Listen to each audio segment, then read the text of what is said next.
Hello mga kabayan, good morning, good afternoon.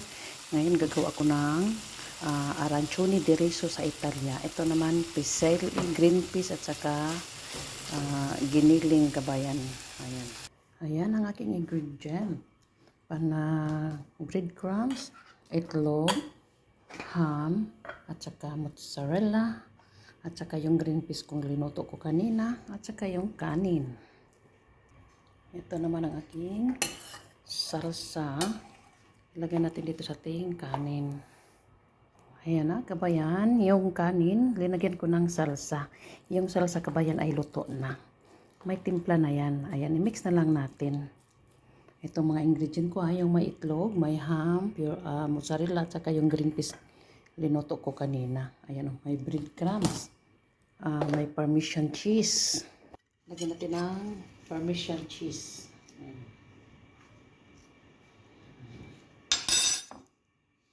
Yan kabayan, ayan. Dito. Tapos lagyan natin ng konting green peas. Ayan.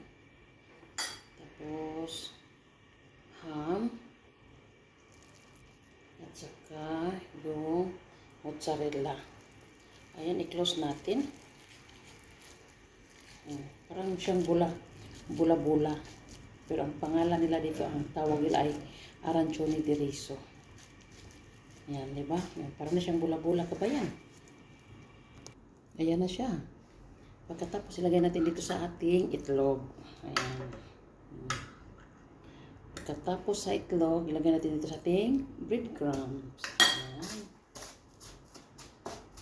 At pagkatapos ito kabayan, iprito natin. Ayan, special kaya dito. Ayan ang resulta. Gawin natin lahat kabayan. Ilagay natin dito sa ating lagayan.